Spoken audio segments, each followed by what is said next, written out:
एक कुंवारी लड़की की दर्द भरी सच्ची कहानी। अचानक उसके पेट में जोरों का दर्द होने लगा। दर्द इतना ज्यादा था कि उसे बर्दाश्त नहीं हो रहा। माँ को आवाज दी। माँ ने दवाई दे दी तो थोड़ा सा आराम मिला, मगर दर्द का खत्म ना होने वाला सिलसिला शुरू हो चुका था। कभी कभी तो उल्टियाँ भी होने लगी। सब घर वाले अब उसे शक की नज़र से देखने लगे। उसका पेट बढ़ता जा रहा था और उसके साथ दर्द भी। घर वालों ने सवाल करना शुरू कर दिए। बता, किसके साथ मुंह काला करके आई है? किसका पाप अपने पेट में लिए घूम रही है? अपने परिवार की इज्जत उछालते हुए तुझे जरा भी शर्म नहीं आई? तू पैदा होते ही मर क्यों नहीं गई? अब हम समाज को क्या मुंह दिखाएंगे? पेट का दर्द इतना तकलीफ देने वाला नहीं था जितना सबके भरोसे का उठ जाना तकलीफ दे रहा था। आहिस्ता आहिस्ता सबने बात करना छोड़ दी।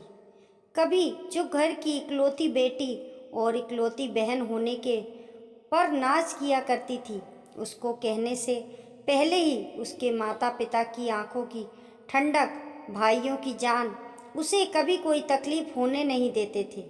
बिल्कुल एक राजकुमारी की तरह जीवन चल रहा था। लेकिन आज सब उससे मुंह फेरे बैठे हुए थे।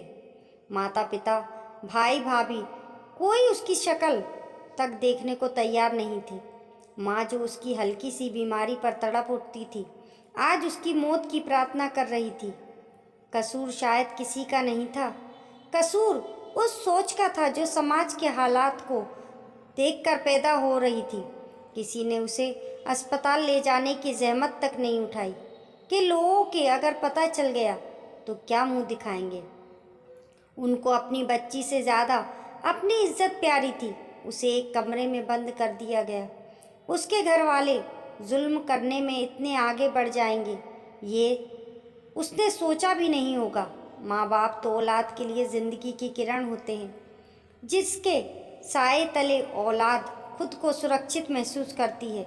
वही मौत का सामान तैयार करने में लग जाएंगे। एक दिन उसके खाने में जहर मिला दिया। खाना खाते ही वह तड़पने लगी। माँ को देखकर उसकी आंखों में आंसू आ गए। कहने लगी, माँ, एक बार अपनी बेटी को गले से लगा लो, बस एक बार। अब ये दर्द मुझसे बर्दाश्त नहीं हो रहा। शायद उसकी गोदी में मेरी जान निकल जाए। शायद आपकी गोदी में मेरी जान निकल जाए। मगर पता नहीं उसकी माँ का दिल इतना कठोर क्यों हो गया था। बेटी की इतनी तकलीफ को देखकर भी नहीं पिघला। उसका चीख चीख कर रोना सुनकर आज पड़ोस के लोग जमा होने लगे। लोगों की भीड़ देखकर माता पिता का सर शर्म से झुक गया।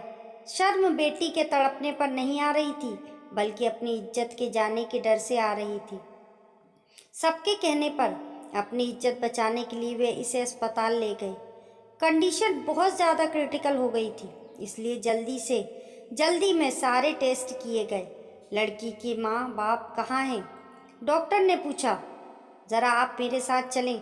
डॉक्टर उन्हें अपने केबिन में ले गया। आप लोग देखने में पढ़े लिखे लग रहे हैं, लेकिन आप लोग पढ़ लिख कर भी इतनी जाहिल कैसे हो सकते हैं? आपकी बेटी के पेट में एक गांठ है जो बहुत ज़्यादा हद तक बढ़ चुकी थी। इसका इलाज तो किया जा किसी न तक किसी तरीके से हो जाएगा। उसके ऑपरेशन करके हम उसे गांठ को निकाल देते, लेकिन उसे जो जहर दिया गया है वो जहर उसके पूरे शरीर में फैल चुका है। आप लोगों ने इतनी लापरवाही कैसे बरती? डॉक्टर बोले जा रहा था और माता पिता के पैरों तले से ज़मीन निकल रही थी। माँ डॉक्टर की बात सुनते ही बेहोश हो गई। पिता के हाथ पैर कांपने लगे। भाई अपना माथा पीटने लगा। अब ऊपर वाले से माफ़ी मांगने लगा। ये हमने क्या कर दिया? सच्चाई जाने बिना अपनी बेटी को अपने हाथों से ही मौत के घाट उतार दिया। काश कि मैं पहले ही उसे अस्पताल ले आता तो ये सब कुछ ना होता। काश कि मुझे अपनी इज्जत से ज़्यादा अपनी बच्ची की फिक्र होती। डॉक्टर तुरंत उसे ऑपरेशन थिएटर में ले जाने लगे। उसने अपने माता पिता को देखा। उसकी आंखों में आंसू थे। माँ बाबा, क्या कसूर था मेरा जो आपने मेरे साथ ऐसा किया?